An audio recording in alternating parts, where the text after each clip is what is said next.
भगवान की जय। प्यारे कृष्ण कन्हैया लाल की जय।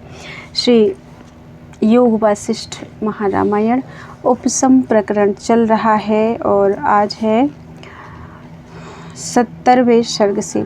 श्री वशिष्ठ जी बोले, हे राम जी, राजा जनक राज व्यवहार करता था परंतु आत्मपद में स्थित था। इससे उसको कलंक नहीं हुआ और सदा विगत ज्वर ही रहा। तुम्हारा पितामह राजा दिलीप भी सर्व आरंभों को करता रहा परंतु राग द्वेष को ना प्राप्त हुआ और जीवन मुक्त होकर चिरपर्यंत पृथ्वी का राज्य करता रहा। राजा अज नाना प्रकार के युद्ध और राज व्यवहार की पालना करता हुआ सदा जीवन मुक्त स्वभाव में स्थित था।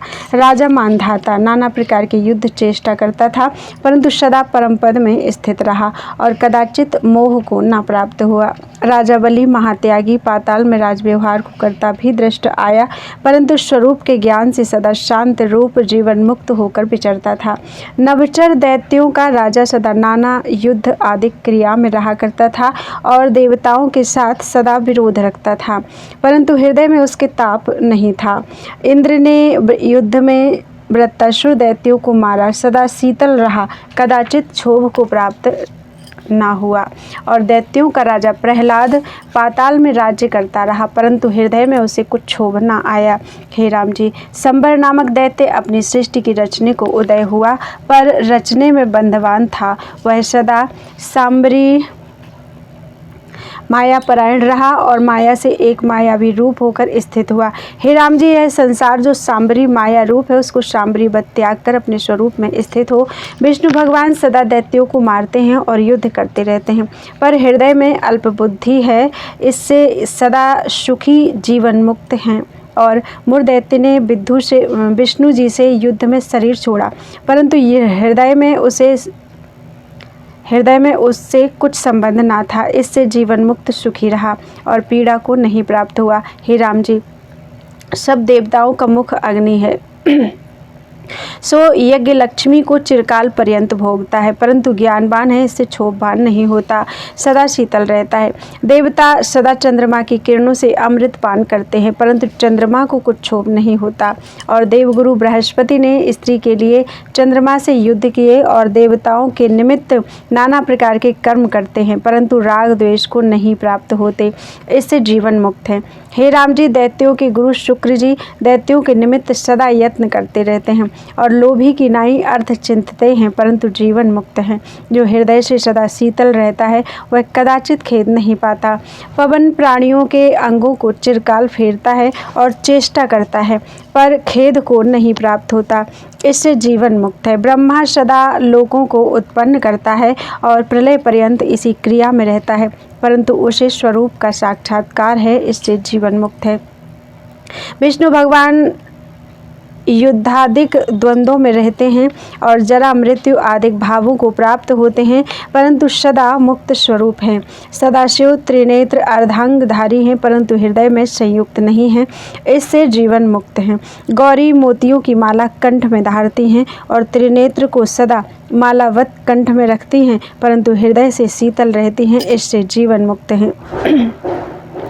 स्वामी कार्तिक दैत्यों के साथ युद्ध करते रहे परंतु ज्ञान रूपी रत्नों के समुद्र थे और हृदय से शीतल थे। सदाशिव के श्रृंगी गण अपना रक्त मांस माता को देते थे परंतु धैर्य में थे, इससे खेद को ना प्राप्त हुए और नाना प्रकार की क्रिया करते थे परंतु जीवन मुक्त थे, इससे सदा सुखी थे। नारद मुनि सदा मुक्त स्वभाव हैं और सदा जगत की क्रिया जाल में रहते हैं परंतु क्षोभ नहीं पाते, इससे जीवन मुक्त हैं। मन मौन जो विश्वामित्र हैं वे वेदोक्त कर्म करते फिरते रहते हैं, इससे जीवन मुक्त हैं। सूर्य भगवान को दिन प्रकाश करते हैं और फिरते रहते हैं परंतु जीवन मुक्त और सदा सुखी रहते हैं।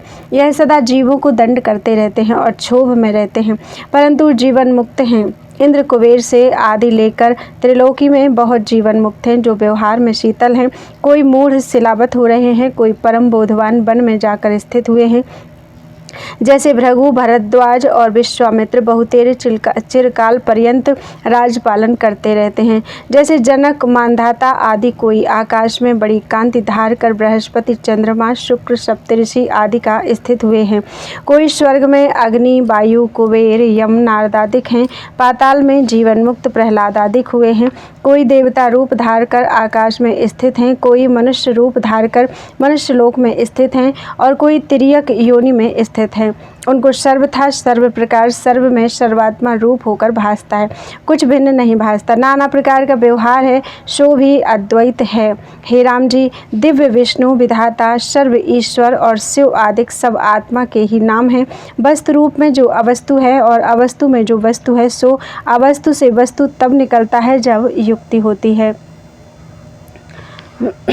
और वस्तु से अवस्तु भी युक्ति से ही दूर होती है। जैसे अवस्तु रूप रेत से सुवर्ण युक्ति से निकलता है और वस्तु रूपी सोने से मैल युक्ति से दूर होता है, तैसे ही अवस्तु रूप देहादिकों में वस्तु रूप आत्मा शास्त्रों की युक्ति से पाता है और वस्तु रूप आत्मा से दृश्य रूप अवस्तु भी शास्त्रों की युक्ति से होते हैं। हे राम जी, जो पापों से भय करता है वह जब धर्म में प्रवर्तता है तब निर्भय होता है और दुखों के भय से जीव आत्मपद की ओर प्रवर्तता है, तब भावना के वश से असत से सत पाता है। ध्यान और योग भी सूक्ष्म है, यत्न के बल से उनसे सत को पाता है और जो असत है वह उदय होकर सत भासता है। जैसे बाजीगर की बाजी और सस के सींग भास आते हैं, तैसे ही आत्मा में असद रूप सो जगत है। असद रूप जो जगत है सो अज्ञान से दृढ़ होकर भासता है, परंतु कल्प के अंत में यह भी नष्ट हो जाता है। हे राम जी, यह जो सूर्य, चंद्रमा, इंद्रादिक हैं उनके नाम भिन्न भिन्न रहेंगे और बड़े सुमेरु आदिक पर्वत, समुद्र और भाव पदार्थ जो उत्तम, मध्यम, कनिष्ठ भासते हैं वे सब नाश हो जाएंगे, क्योंकि सब माया मात्र हैं, कोई न रहेगा। ऐसे विचार करके इनके भाव अभाव में हर्ष शोक मत करो और समता भाव को प्राप्त हो। हे राम जी, जो असत है वह सत की नाई भासता है और जो सत है वह असत की नाई भासता है। इससे यथार्थ विचार कर सत रूप आत्मपद में स्थित हो रहो और असत रूप जगत की आस्था त्याग के समता भाव को ग्रहण करो। इस लोक में जो अविवेक मार्ग में विचरता है वह मुक्त नहीं होता। इस प्रकार कोटि जीव संसार समुद्र में डूबते हैं और जो विवेक में प्रवर्तित हैं वे मुक्त होते हैं। हे राम जी, जिसका मन क्षय हुआ है उनको मुक्त रूप जानो और जिनका मन क्षय नहीं हुआ वह बंधन में है। इससे जिसको सर्व दुख से मुक्ति की इच्छा हो सो आत्मा का विचार करे, उसी से सब दुख नष्ट हो जाएंगे। हे राम जी, दुखों का मूल चित्त है और जब तक चित्त है तब तक दुख है।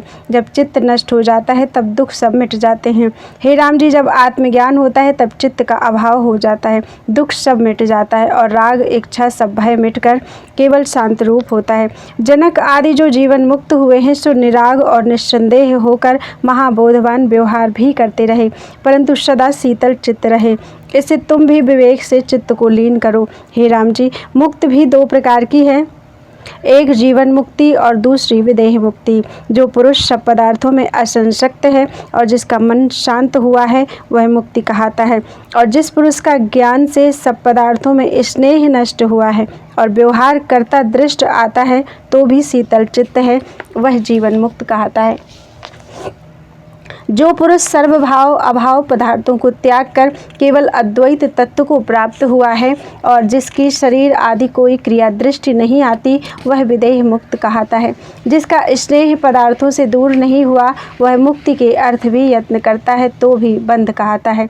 जो युक्ति पूर्वक यत्न करता है उसको दुस्तर भी सुगम हो जाता है और जो युक्ति से रहित यत्न करता है उसको गोपद भी समुद्र हो जाता है। हे राम जी, जिन्होंने आत्म विचार किया है उनको विस्तृत जगत समुद्र गोपद हो जाता है और अज्ञानी को गोपद भी दुस्तर हो जाता है। उसे कोई दृश्य, इष्ट, अनिष्ट, अल्प भी प्राप्त होता है तो उसमें डूब जाता है, निकल नहीं सकता। उसको गोपद भी समुद्र है। ज्ञानी को अत्यंत विभूति और ऐश्वर्य मिले अथवा उसका अभाव हो जावे तो भी वह उसमें राग द्वेष करके नहीं डूबता।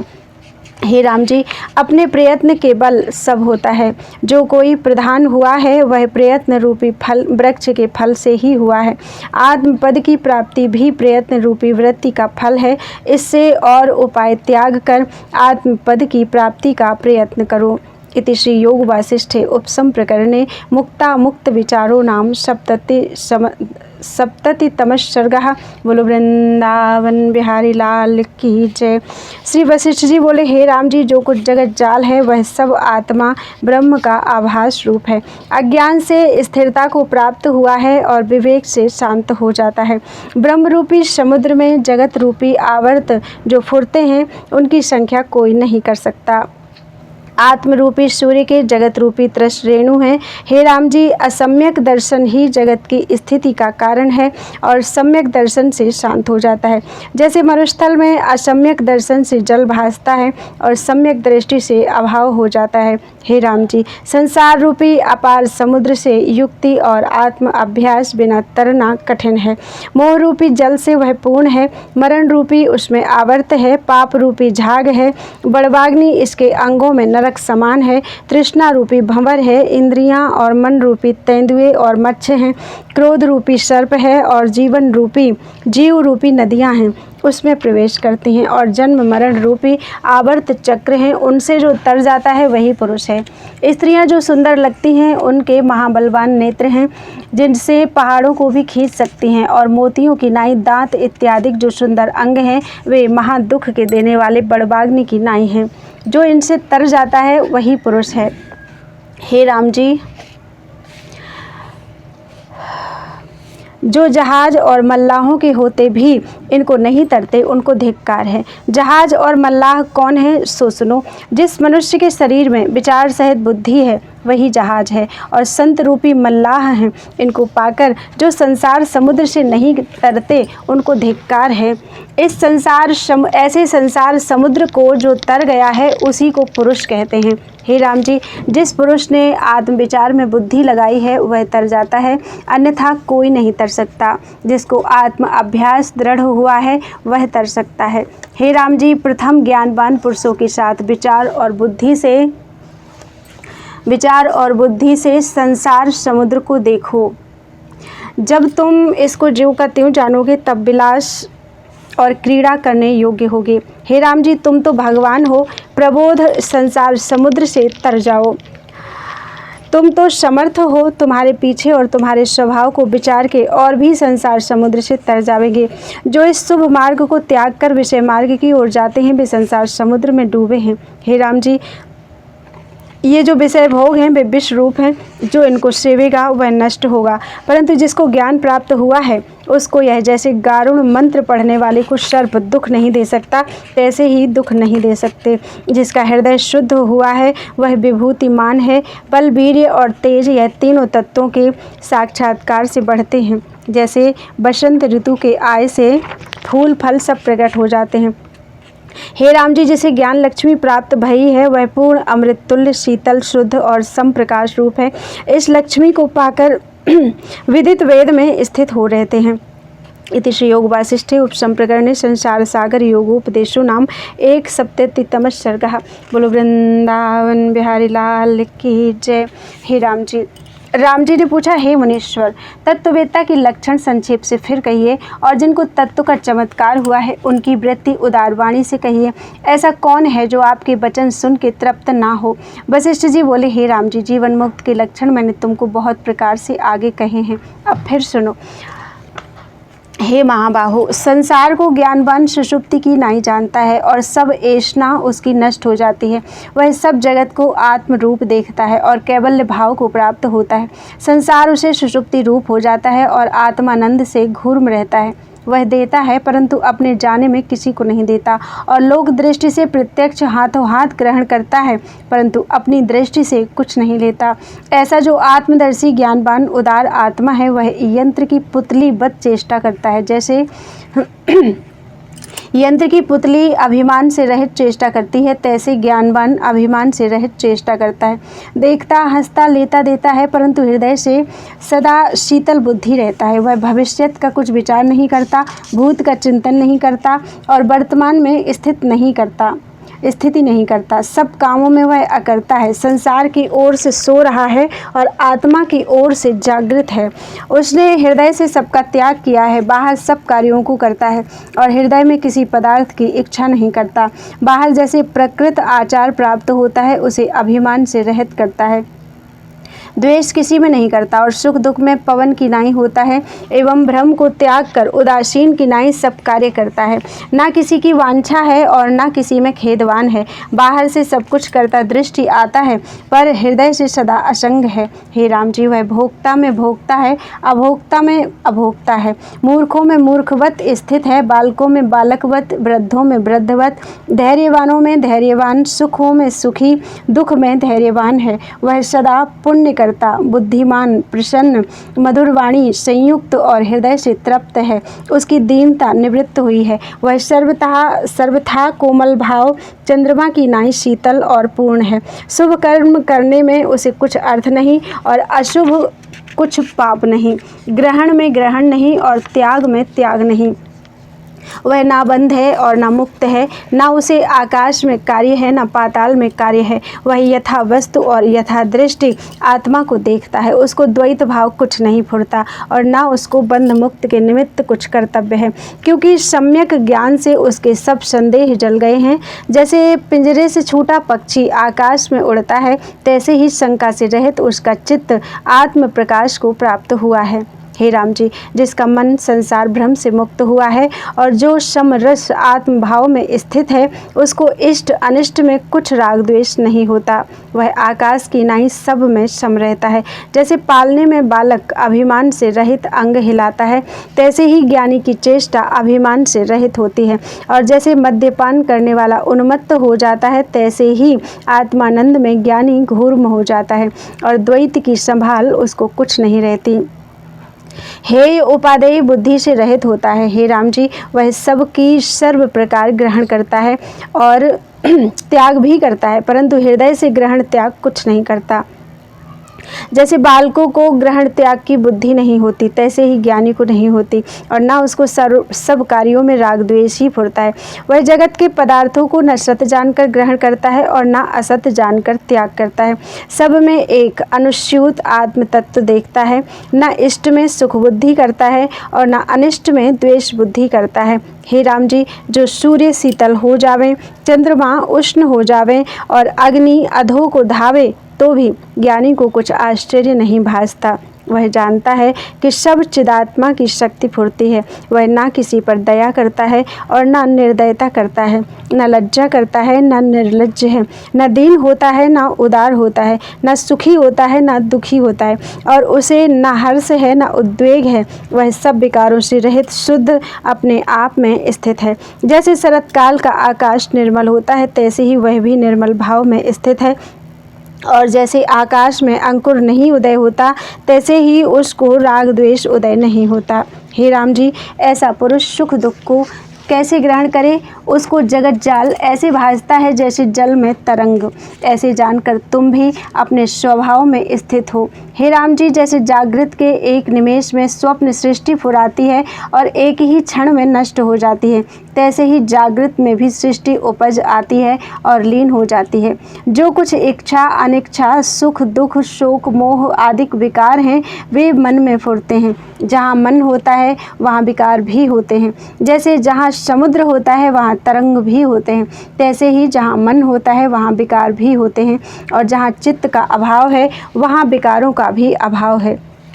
जब तक चित्त फुरता है तब तक जगत भ्रम होता है और जब विचार रूपी सूर्य के तेज से मन रूपी बर्फ का पुतला गल जाता है तब आनंद होता है। तब सुख दुख की दशा शांत हो जाती है और जब सुख दुख का अभाव हुआ तब ग्रहण त्याग भी मिट जाता है और इष्ट अनिष्ट वांछित नष्ट हो जाते हैं। जब ये नष्ट हो जाते हैं तब शुभ अशुभ भी नहीं रहते और जब शुभ अशुभ ना रहे तब रमणीय अरमणीय भी नष्ट हो जाते हैं और भोगों की इच्छा भी नष्ट हो जाती है। जब भोगों की इच्छा नष्ट हो जाती है तब मन भी निराश पद में लीन हो जाता है। हे राम जी, जब मूल से मन नष्ट हुआ तब मन में जो संकल्प है वे कहाँ रहे? जैसे तिलों के जले से तेल नहीं रहता, तैसे ही मन में संकल्प विकल्प नहीं रहते। तब केवल शांत आत्मा ही शेष रहता है। जैसे मंद्राचल के क्षोभ मिटे से क्षीर समुद्र शांतिमान होता है, तैसे ही चित्त शांत होता है। हे राम जी, इससे भाव में अभाव की भावना दृढ़ करो और स्वरूप का अभ्यास करो। जैसे शरत काल का आकाश निर्मल होता है, तैसे ही कलना को त्याग कर महात्मा पुरुष निर्मल हो जाता है। इति श्री योग वासिष्ठे उपसम प्रकरणे जीवन मुक्त वर्णन नाम द्विसप्ततितमः सर्गः। बोलो वृंदावन बिहारी लाल की जय। श्री वशिष्ठ जी बोले, हे राम जी, जैसे जल में द्रवता से चक्र आवर्त होते हैं, सो असत ही सत होकर भासते हैं, तैसे ही चित्त के फुरने से असत जगत सत होकर भासता है। जैसे नेत्रों के दुखने से आकाश में तरुबरें भासते हैं, मोर के पुच्छवत मुक्तमाला होकर भासते हैं, सो असत ही सत भासते हैं, तैसे ही चित्त के फुरने से जगत भासता है। जैसे बादलों के चलने से चंद्रमा चलता दृष्टि आता है, तैसे ही चित्त के फुरने से जगत भासता है। हे राम जी, राम जी बोले, हे भगवान, जिससे चित्त फुरता है और जिससे अफुर होता है वह प्रकार कहिए, उसका मैं उपाय करूं। वशिष्ठ जी बोले, हे राम जी, जैसे बर्फ़ में शीतलता, तिलों में तेल, फूलों में सुगंधि और अग्नि में उष्णता होती है, तैसे ही चित्त में फुरना होती है। चित्त और फुरना दोनों एक अभेद वस्तु हैं, दोनों में जब एक नष्ट हो तब दोनों नष्ट हो जाते हैं। जैसे शीतलता और श्वेतता के नष्ट हुए बर्फ़ नष्ट हो जाती है, तैसे ही एक के नाश हुए दोनों नष्ट हो जाते हैं। इसलिए चित्त के नाश के दो क्रम हैं, योग और ज्ञान। चित्त की वृत्ति के रोकने को योग कहते हैं और सम्यक विचारने का नाम ज्ञान है। राम जी ने पूछा, हे भगवान, वृत्ति का विरोध किस युक्ति से होता है और प्राण अपान पवन क्यों कर रोके जाते हैं? किस योग से अनंत सुख और संपदा प्राप्त होती है? वशिष्ठ जी बोले, हे राम जी, इस देह में जो नाड़ी है उनमें प्राणवायु फिरता है। जैसे पृथ्वी पर नदियों का जल फिरता है, वह प्राणवायु एक ही है, पर स्पंद के वश से नाना प्रकार की विचित्र क्रिया को प्राप्त होता है, उससे अपान आदिक संज्ञा पाता है। योगीश्वरों की कल्पना है कि जैसे पुष्प में सुगंध और बर्फ में श्वेतता अभेद है और आधार आधेय एक रूप है, तैसे ही प्राण और चित्त अभेद रूप है। जब भीतर प्राणवायु फुरती है, तब चित्त कला फुरकर जो संकल्प के सम्मुख होती है, उसी का नाम चित्त है। जैसे जल द्रवीभूत होता है और उसमें लहर और चक्र फुराते हैं, तैसे ही प्राणों से चित्त फुराता है। चित्त के फुरने का कारण प्राणवायु ही है। जब प्राणवायु का निरोध होता है, तब निश्चय करके मन भी शांत होता है और मन में लीन हुए संसार भी लीन हो जाता है। जैसे सूर्य का प्रकाश के अभाव हुए रात्रि में मनुष्यों का व्यवहार शांत हो जाता है। राम जी ने पूछा, हे भगवान, यह जो सूर्य और चंद्र निरंतर आगमन करते हैं, तो देह रूपी ग्रह में प्राणवायु का रोकना किस प्रकार होता है? वशिष्ठ जी बोले, हे राम जी, संत जनों के संग, सतशास्त्रों के विचार और विषयों के वैराग्य से योगाभ्यास होता है। प्रथम जगत में असद बुद्धि करनी चाहिए और वांछित जो अपना इष्ट देव है उसका ध्यान करना चाहिए। जब चिरकाल ध्यान होता है, तब एक तत्व का अभ्यास होता है, उससे प्राणों का स्पंदन रोका जाता है। रेचक, पूरक और कुंभक जो प्राणायाम है, उनका सब अखेद चित्त होकर अभ्यास दृढ़ करे और एक ध्यान संयुक्त हो, उससे भी प्राणों का स्पंदन रोका जाता है। ओमकार का उच्चार करके ऊर्ध्व उसकी जो सूक्ष्म ध्वनि होती है, तो प्रथम शब्द बड़ी ध्वनि से होता है और फिर सूक्ष्म ध्वनि शेष रहती है। उसमें चित्त की वृत्ति लगावे तो सुषुप्ति रूप अवस्था में वृत्ति तदरूप हो जाती है, तभी प्राण स्पंदन रोका जाता है। रेचक प्राणायाम के अभ्यास से विस्तृत प्राणवायु से शून्य भाव आकाश में जाए लीन होता है, तब भी प्राण स्पंदन रोका जाता है। कुंभक के अभ्यास के बल से भी प्राणवायु रोका जाता है। तालु मूल के साथ यत्न से जिह्वा का तालु घंटा से लगा खेचरी मुद्रा से वायु ऊर्ध्व रंध्र को जाती है और ऊर्ध्व रंध्र में गए से भी प्राणवायु का स्पंदन रोका जाता है। नासिका के अग्रभाग में जो 12 अंगुल पर्यंत अपान रूपी चंद्रमा का निर्मल स्थान आकाश में है, उसको ज्यों का त्यों देखें तो भी प्राण स्पंदन रोका जाता है। तालु के 12 अंगुल ऊर्ध्व रंध्र का अभ्यास हो तो उसके अंत में जब प्राणों को लगावे, तब उस संबित में प्राणों का फुरना नष्ट हो जाता है। जो भ्रू मध्य त्रिपुटी में प्रकाश को त्याग कर जहाँ चेतन कला रहती है, वहाँ वृत्ति लगावे तो उससे भी प्राण कला रोकी जाती है। जो सब वासनाओं को त्याग कर हृदय आकाश में चेतन संबित का ध्यान करे तो भी चिरकाल के अभ्यास से प्राण स्पंद रोका जाता है। राम जी ने पूछा, हे भगवान, जगत के भूतों का हृदय क्या कहता है, जिस महा आदर्श में सब पदार्थ प्रतिबिंबित हो जाता है। वशिष्ठ जी बोले, हे राम जी, जगत के भूतों के दो हृदय हैं, एक ग्रहण करने योग्य है और दूसरा त्यागने योग्य है। नाभि से जो 10 अंगुल ऊर्ध्व है वह त्यागने योग्य है। परिच्छिन्न भाव से जो देह के एक स्थान में स्थित है और उसमें जो संबित मात्र ज्ञान स्वरूप अनुभव से प्रकाशता है वह मनुष्य को ग्रहण करने योग्य है। जो भीतर बाहर व्याप रहा है और वास्तव में भीतर बाहर से भी रहित है वही प्रधान हृदय है और सब पदार्थों का प्रतिबिंब धरने वाला आदर्श है। सब संपदा का भंडार और सब जीवों का संबित हृदय वही है। एक अंग का नाम हृदय नहीं। जैसे जल में एक पुरातन पत्थर पड़ा हो तो वह जल नहीं हो जाता, तैसे ही संबित मात्र के निकट संचित मात्र तो नहीं होता। यह जड़ रूप है और आत्मा चैतन्य आकाश है। इस प्रधान हृदय से बल करके संबित मात्र की ओर चित्त लगावे तो प्राण स्पंद भी रोका जाएगा। हे राम जी, यह प्राणों का रोकना मैंने तुमसे कहा है और भी शास्त्रों में अनेक प्रकार से कहा है, पर जिस जिस प्रकार गुरु के मुख से सुने उसी प्रकार अभ्यास करे तब प्राणों का निरोध होता है। गुरु के उपदेश से अन्यथा सिद्ध नहीं होता। जिसको अभ्यास करके निरोध सिद्ध हुआ है वह कल्याण मूर्ति है और कोई कल्याण मूर्ति नहीं होता। हे राम जी, अभ्यास करके प्राणायाम होता है और वैराग्य की दृढ़ता से वासना क्षय होती है, अर्थात वासना रोकी जाती है। जब दृढ़ अभ्यास करे तब चित्त अचित्त हो जाता है। हे राम जी, भ्रगुटी के 10 अंगुल पर्यंत जो वायु जाता है उसका बारंबार जब अभ्यास करते हैं तब वह क्षीण हो जाता है। और खेचरी मुद्रा अर्थात तालू से जिह्वा लगा करके जो अभ्यास करे तो भी प्राण रोके जाते हैं। इसके अभ्यास से चित्त की व्याकुलता जाती रहती है और परम उपशम को प्राप्त होता है।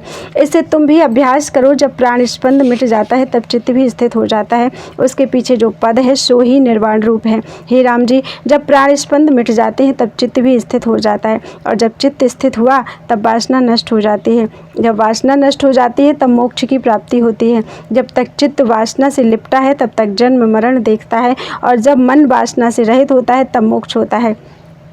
हे राम जी, प्राणवायु को रोककर वासना से रहित होकर जहाँ तुम्हारी इच्छा हो वहाँ विचरो तो तुमको बंधन नहीं होगा। जब प्राण फुरता है तब मन उदय होता है और जब मन उदय हुआ तब संसार भ्रम होता है। जब मन क्षीण होता है तब संसार भ्रम नष्ट हो जाता है। हे राम जी, जब मन से संसार की वासना मिट जाती है तब अशब्द पद प्राप्त होता है, जिससे यह सर्व है और जो यह सर्व है, जिससे ना सर्व है और जो ना सर्व है, जो ना सर्व में है और जिसमें ना यह सर्व है, ऐसा जो निर्गुण तत्व है जो सर्व कलना की त्यागी से प्राप्त होता है। उसको उपमा किसकी दीजिए? आत्मा अविनाशी, निर्विकल्प और निर्गुण है। यह जगत नाश रूपी संकल्प से रचित गुण रूप है। उसका किस पदार्थ से दृष्टांत दीजिए? अर्थात दूसरा कुछ नहीं। जितने कुछ स्वाद हैं उनको स्वाद करता वही है और जितने प्रकाश हैं उनको प्रकाश करता वही है। सर्व कलना का कलना रूप वही है और जितने पदार्थ हैं उन सब का अधिष्ठान रूप वही है। वह चित्त और आवरण के दूर हुए प्राप्त होता है और सब पदार्थों की सीमा वही है। ऐसा जो आत्म रूप शीतल चंद्रमा है, जब उसमें बुद्धिमान स्थित होता है तब जीवन मुक्त कहता है और उसकी सब इच्छा और आश्चर्य नष्ट हो जाता है। अहम त्वम आदि कल्पना मिट जाती है, सर्व व्यवहार विस्मरण हो जाता है। ऐसा जो मुक्त मन है सो पुरुषोत्तम है। इति श्री योग वासिष्ठे उपसम प्रकरणे जीवन मुक्त ज्ञान बंधो नाम 73तम सर्गः। बोलो वृंदावन बिहारी लाल की जय। राम जी ने पूछा, हे प्रभु, योग की युक्ति तो आपने कही जिससे चित्त उपशम होता है, अब सम्यक ज्ञान का लक्षण भी कृपा करके कहिए। वशिष्ठ जी बोले, हे राम जी, यह तो निश्चय है कि आत्मा आनंद रूप आदि अंत से रहित प्रकाश रूप सर्व परमात्मा तत्व है। इसी निश्चय को बुद्धीश्वर सम्यक ज्ञान कहते हैं। यह जो घटपट आदि अनेक पदार्थ शक्ति है वह सब परमानंद रूप आत्मा है, उससे भिन्न नहीं। यह सम्यक ज्ञानी की दृष्टि है और सर्वात्मा नित्य शुद्ध परमानंद स्वरूप सदा अपने आप में स्थित है। ऐसा निश्चय सम्यक ज्ञान है और जो इससे भिन्न है सो असम्यक ज्ञान है। हे राम जी, सम्यक दर्शी को मोक्ष है और असम्यक दर्शी को बंध है, क्योंकि उसको आत्मा जगत रूप भासता है और सम्यक दर्शी को केवल आत्मा भासती है। जैसे रस्सी में असम्यक दर्शी को सर्प भासता है और सम्यक दर्शी को रस्सी ही भासती है। सर्व संवेदन और संकल्प से रहित शुद्ध संबित परमात्मा है। उसको जो जानता है वही परमात्मा का जानने वाला बुद्धीश्वर है। इससे भिन्न अविद्या है। हे राम जी, आत्म तत्व सदा अपने आप में स्थित है, उसमें द्वैत कलना कोई नहीं। ऐसा जो यथार्थ दर्शी है वही सम्यक दर्शी है। सर्व आत्मा पूर्ण है, उसमें भाव अभाव बंध मोक्ष कोई नहीं और ना एक है ना द्वैत है। ब्रह्मा ही अपने आप में स्थित है। जो सब चिदाकाश है तो बंध किसे कहिए और मोक्ष कौन हो। ऐसा जिसको ज्ञान है उसको काष्ठ पाषाण ब्रह्मा से च्यूटी पर्यंत सम भासता है। अल्प मात्र भी भेद नहीं भासता, तो वह कल्पना के सम्मुख कैसे हो। हे राम जी, वस्तु के आदि अंत अन्वय व्यतिरेक करके आत्मा सिद्ध होता है, अर्थात पदार्थ है तो भी आत्मसत्ता के सिद्ध होता है, और जो पदार्थ का अभाव हो जाता है तो भी आत्मसत्ता शेष रहती है। तुम उसी के परायण होकर रहो, वही अनुभव सत्ता जगत रूप होकर भासती है। और जरा मरण आदि जो नाना प्रकार से विकार वस्तु रूप भासते हैं, वह वस्तु अपने आप में ही फुरती है। जैसे जल में द्रवता से नाना प्रकार के तरंग बुदबुदे होते हैं, सो वे जल रूप हैं, कुछ भिन्न नहीं। तैसे ही चित्त के फुरने से जो नाना प्रकार के पदार्थ भासते हैं, सो आत्म रूप हैं। आत्म तत्व ही अपने आप में स्थित है। जब उसमें स्थित होता है तब फिर दीन नहीं होता। जो पुरुष दृढ़ विचारवान है वह भोगों से चलायमान नहीं होता। जैसे मंद पवन से सुमेरु पर्वत चलायमान नहीं होता, और जो ज्ञानी है और विचार से रहित मूढ़ है उसको भोग ग्रास कर लेते हैं। जैसे जल से रहित मछली को बगुला खा लेता है। जिसको सर्व आत्मा भासता है वह सम्यक दर्शी पुरुष कहलाता है, वही मुक्त रूप है। इति श्री योग वासिष्ठे उपशम प्रकरणे सम्यक ज्ञान वर्णन नाम चतुस्सप्ततितमः सर्गः। बोलो वृंदावन बिहारी लाल की जय। वशिष्ठ जी बोले, हे राम जी, विवेकी पुरुष को जो भोग निकट आकर प्राप्त होते हैं तो भी उनकी इच्छा नहीं करता, क्योंकि उसको उसमें अर्थ बुद्धि नहीं। जैसे चित्र की लिखी हुई सुंदर कमलिनी के निकट भंवरा आन प्राप्त होता है तो भी उसकी इच्छा नहीं करता। हे राम जी, सुख दुख की प्राप्ति और निवृत्ति में इच्छा तब होती है,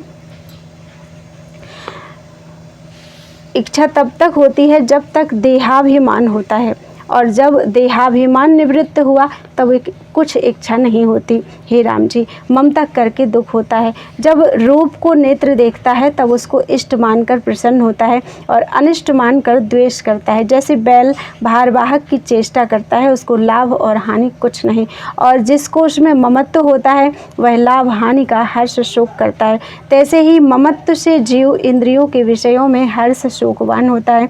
जैसे गर्दभ कीचड़ में डूबे और राजा शोक करे कि मेरे नगर का गर्दभ डूबा है, तैसे ही ममत्व करके इंद्रियों के विषयों में जीव दुख पाता है। नहीं तो गर्दभ कीचड़ में डूबे तो राजा का क्या नष्ट होता है।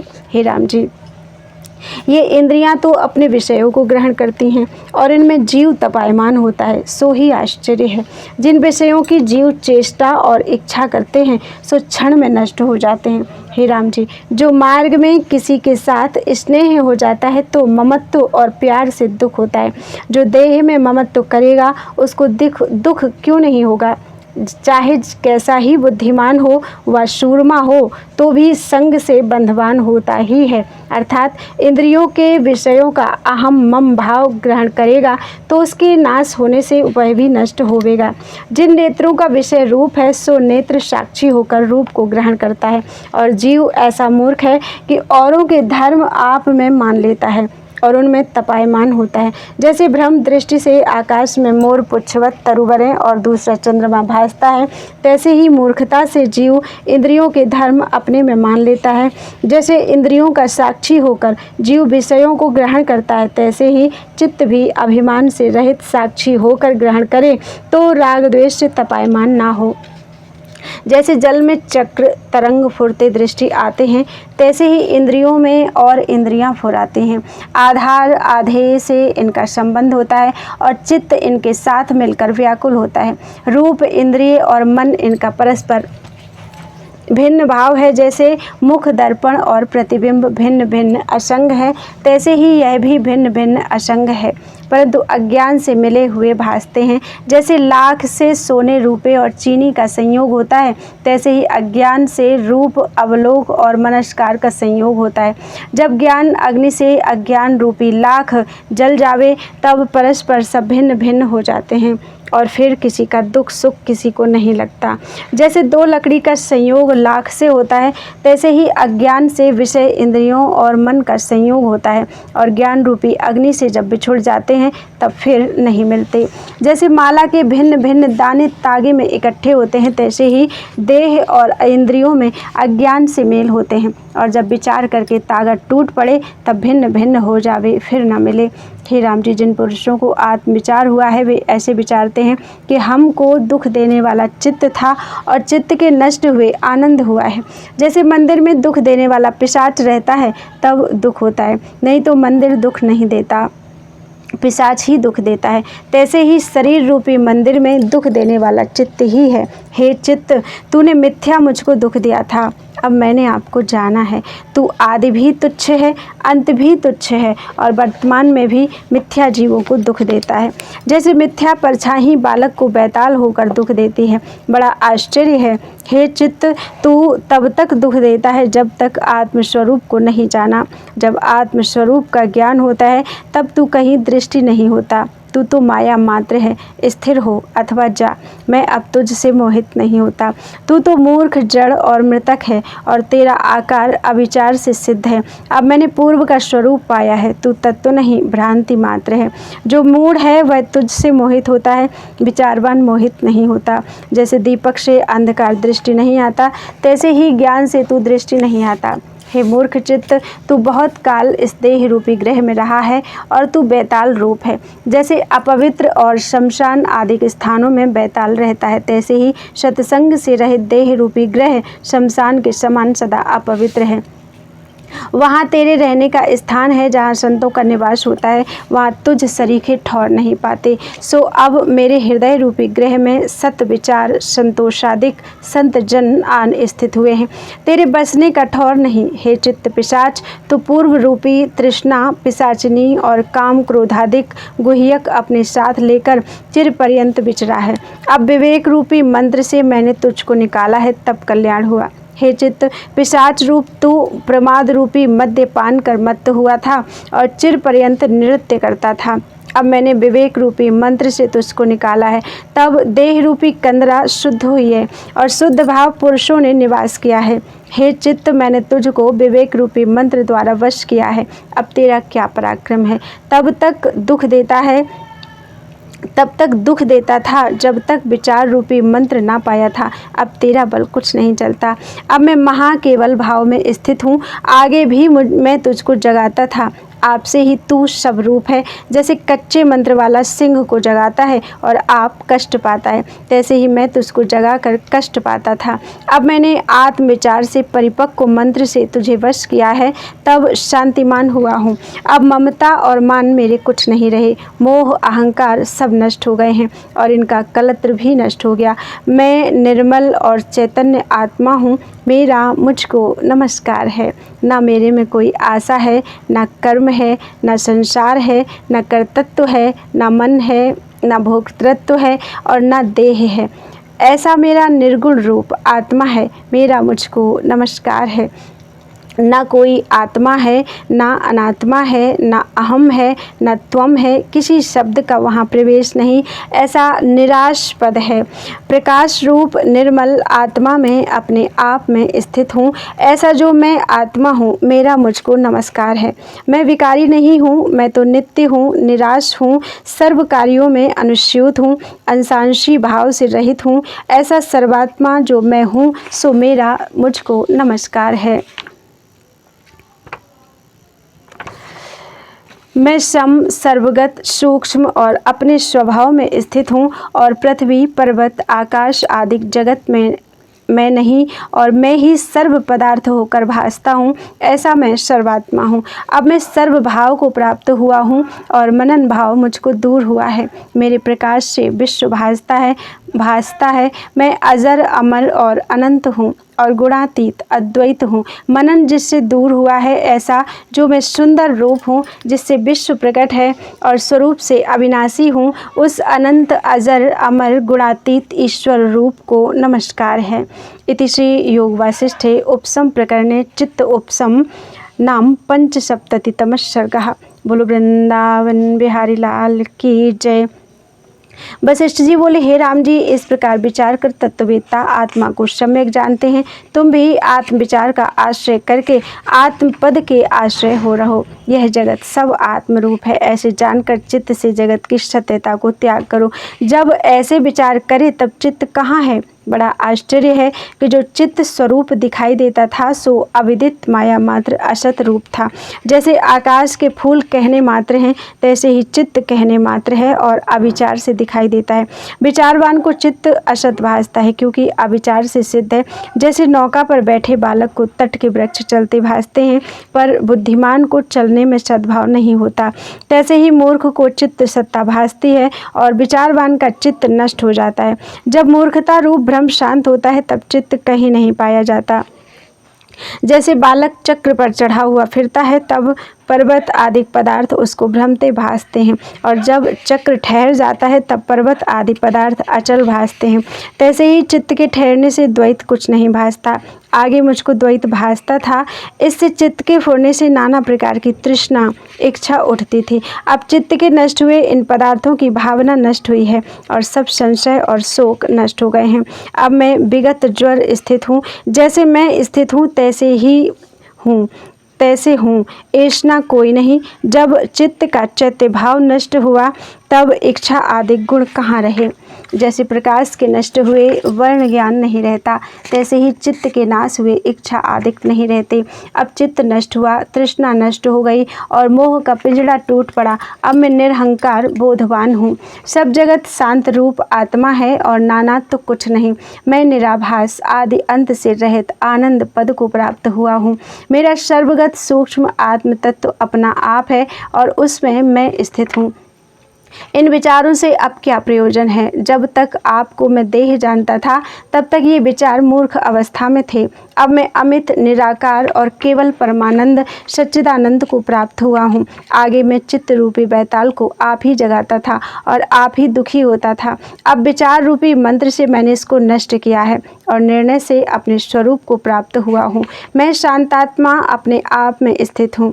हे राम जी, जिसको यह निश्चय प्राप्त हुआ है वह निर्द्वंद राग द्वेष से रहित होकर स्थित होता है और प्रकृत कर्म करता है, पर मान मद से रहित आनंद करके पूर्ण होता है। जैसे शरतकाल की रात्रि को पूर्णमासी का चंद्रमा अमृत से पूर्ण होता है, तैसे ही प्रकृत आचार कार्यकर्ता ज्ञानवान का हृदय शांतपूर्ण आत्मा है। इति श्री योग वासिष्ठे उपशम प्रकरणे चित्त शांति प्रतिपादन नाम षट्सप्ततितमः सर्गः। वशिष्ठ जी बोले, हे राम जी, यह विचार वेदविदों ने कहा है। बोलो वृंदावन बिहारी लाल की जय।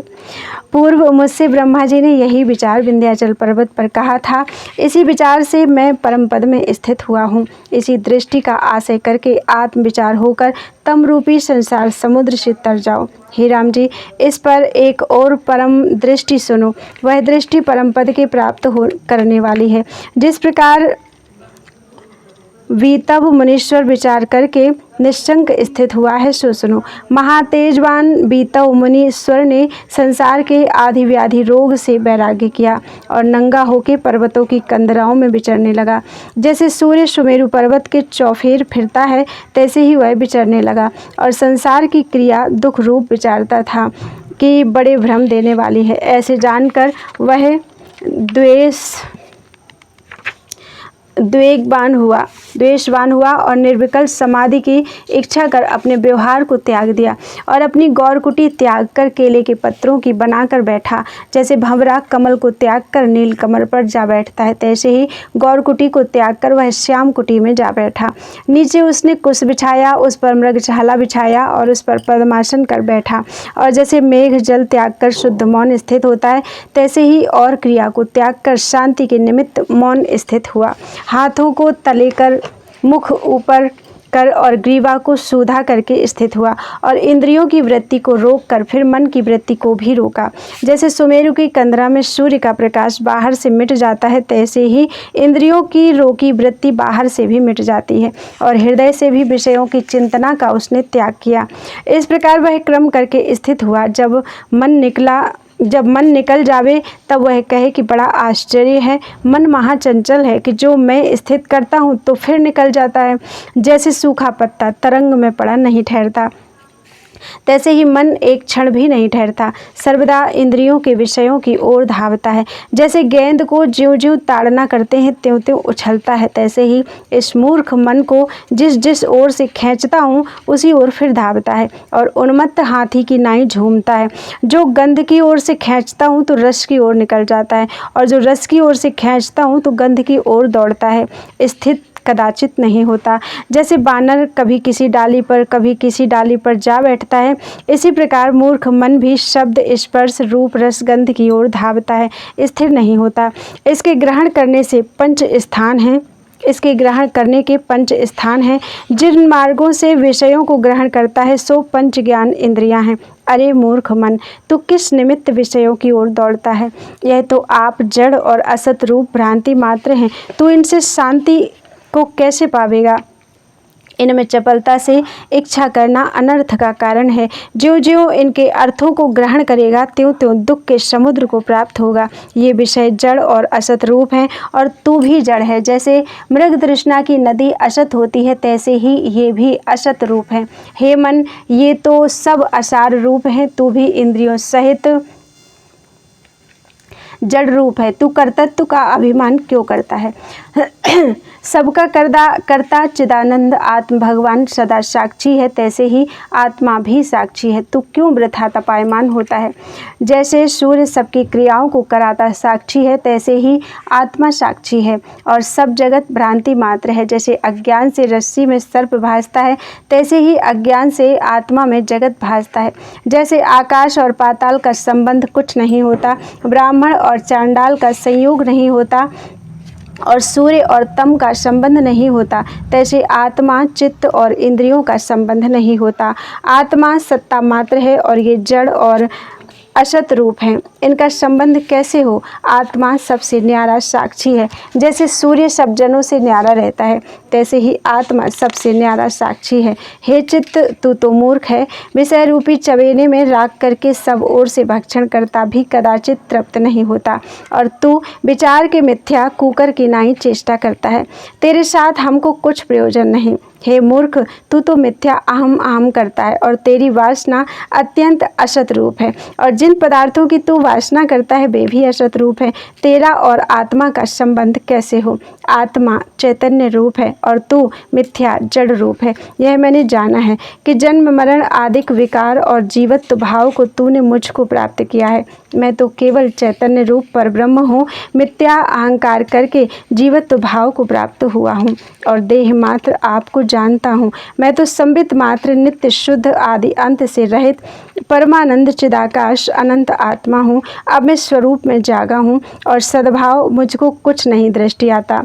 हे मूर्ख मन, जिन भोगों को तू सुखरूप जानकर धावता है वे अविचार से प्रथम तो अमृत की नाई भासते हैं और पीछे विष की नाई हो जाते हैं और वियोग से जलाते हैं। आपको तू कर्ता भोक्ता भी मिथ्या मानता है। तू कर्ता भोक्ता नहीं और इंद्रियां कर्ता भोक्ता नहीं, क्योंकि जड़ हैं। जो तुम जड़ हुए तो तुम्हारे साथ मित्र भाव कैसे हो? और जो तू जड़ और असत रूप है तो कर्ता भोक्ता कैसे हो? और जो चेतन और सतरूप है तो भी तेरे में कर्तृत्व भोक्तृत्व नहीं हो सकता, क्योंकि तू मिथ्या है और मैं प्रत्यक्ष चैतन्य हूँ। तू कर्तृत्व भोक्तृत्व मिथ्या अपने में स्थापन करता है। तू मिथ्या है। जब मैं तुझको सिद्ध करता हूँ तब तू होता है। तू निश्चय करके जड़ है। तुझको कर्तृत्व भोक्तृत्व कैसे हो? जैसे पत्थर की शिला नृत्य नहीं कर सकती, वैसे ही तुझको कर्तृत्व की सामर्थ्य नहीं। तेरे में जो कर्तृत्व है सो मेरी शक्ति है। जैसे हंसिया घास तृण आदि को काटता है, सो केवल आपसे नहीं काटता, पुरुष की शक्ति से काटता है। और खड्ग में जो हनन क्रिया होती है वह भी पुरुष की शक्ति है। तैसे ही तुम्हारे में कर्तृत्व भोक्तृत्व मेरी शक्ति से है। जैसे पात्र से जलपान करते हैं तो पात्र नहीं करता, पान पुरुष ही करता है और पात्र करके पान करता है, तैसे ही तुम्हारे में कर्तृत्व भोक्तृत्व मेरी शक्ति करती है और मेरी सत्ता पाकर तुम अपनी चेष्टा में विचरते हो। जैसे सूर्य का प्रकाश पाकर लोग अपनी अपनी चेष्टा करते हैं, तैसे ही मेरी शक्ति पाकर तुम्हारी चेष्टा होती है। अज्ञान करके तुम जड़ से रहते हो और ज्ञान करके लीन हो जाते हो। जैसे सूर्य के तेज से बर्फ़ का पुतला गल जाता है, इससे हे चित्त अब मैंने निश्चय किया है, तू मृतक रूप और मूढ़ है। परमार्थ से न तू है और न इंद्रियां हैं। जैसे इंद्रजाल की बाजी के पदार्थ भासते हैं, सो सब मिथ्या है।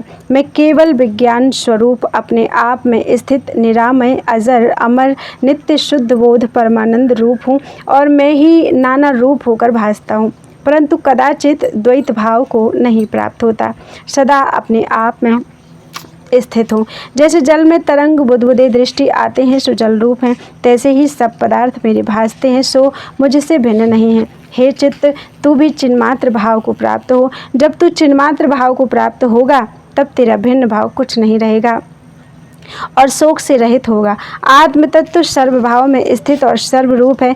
जब तू उसको प्राप्त होगा तब सब कुछ तुझको प्राप्त होगा। ना कोई देह है और ना जगत है, सब ब्रह्म ही है। ब्रह्म ही ऐसे भासता है, वास्तव में अहम त्वम कल्पना कोई नहीं। हे चित्त, आत्मा चैतन्य रूप और सर्वगत है, आत्मा से भिन्न कुछ नहीं, तो भी तुझको संताप नहीं और अनात्मा जड़ और असत रूप है, तो भी तू न रहे। जो कुछ परिच्छिन्न सा तू बनता है सो मिथ्या भ्रम है। आत्म तत्व सर्वव्यापक रूप है, द्वैत कुछ नहीं और सर्व वही है, तो भिन्न अहम त्वम की कल्पना कैसे हो। असत से कार्य की सिद्धता कुछ नहीं होता। जैसे शश के सिंग असत हैं और उनके मारने का कार्य सिद्ध नहीं होता, तैसे ही तुमसे कर्तृत्व भोक्तृत्व कार्य कैसे हो। और जो तू कहे कि मैं सत असत और जड़ चेतन जड़ के मध्य भाव में हूँ, जैसे तम और प्रकाश का मध्य भाव छाया है, तो सूर्य रूप परमात्मा निरंजन के विद्यमान रहते मंदभावी छाया कैसे रहे, जिससे कर्तृत्व भोक्तृत्व तुझको नहीं होता, क्योंकि तू जड़ है। जैसे हंसिया अपने आप कुछ नहीं काट सकता, जब मनुष्य के हाथ की शक्ति होती तब कार्य करता है, तैसे ही तुझसे कुछ कार्य नहीं होता। जब आत्मसत्ता तुझसे मिलती है तब तुझसे कार्य होता है। तुम क्यों अहंकार करके वृथा तपायमान होते हो। हे चित्त, जो तू कहे कि ईश्वर का उपकार है, तो ईश्वर जो परमात्मा है उसको करने ना करने में कुछ प्रयोजन नहीं। सबका कर्ता भी वही है और अकर्ता भी वही है।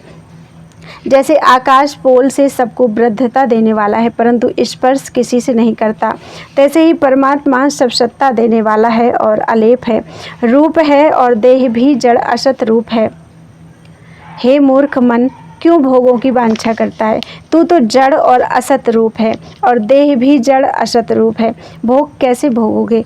और जो परमात्मा के निमित्त इच्छा करते हो, तो परमात्मा तो सदा तृप्त है और इच्छा से रहित है, सर्व में वही पूर्ण है और दूसरे से रहित एक अद्वैत प्रकाश रूप अपने आप में स्थित है। तुझको किसकी चिंता है। इससे वृथा कल्पना को त्याग कर आत्मपद में स्थित हो, जहाँ सर्व क्लेश शांत हो जाते हैं। जो तू कहे कि परमात्मा के साथ मेरा कर्तृत्व भोक्तृत्व संबंध है, तो भी नहीं बनता। जैसे फूल और पत्थर का संबंध नहीं होता, तैसे ही परमात्मा के साथ तेरा संबंध नहीं होता। समान अधिकरण और द्रव्य का संबंध होता है, जैसे जल और मृत्तिका का संबंध होता है। जैसे औषध में चंद्रमा की सत्ता प्राप्त होती है, जैसे सूर्य की तपन से शिला तप जाती है, जैसे बीज अंकुर का संबंध होता है, पिता और पुत्र का संबंध होता है, द्रव्य और गुण का संबंध होता है। आकार सहित वस्तु का संबंध निराकार निर्गुण वस्तु से कैसे हो। परमात्मा चैतन्य है, तू जड़ है, वह प्रकाश रूप है, तू तम रूप है, वह सत रूप है, तू असत रूप है। इस कारण संबंध तो किसी के साथ नहीं बनता, तो तू क्यों वृथा जलता है। तू मनन रूप है, परमात्मा सर्वकलना से रहित है। तेज की एकता तेज से होती है और जल की एकता जल से होती है। तू तू कलंक रूप है। परमात्मा निष्कलंक है, तेरी एकता उससे कैसे हो।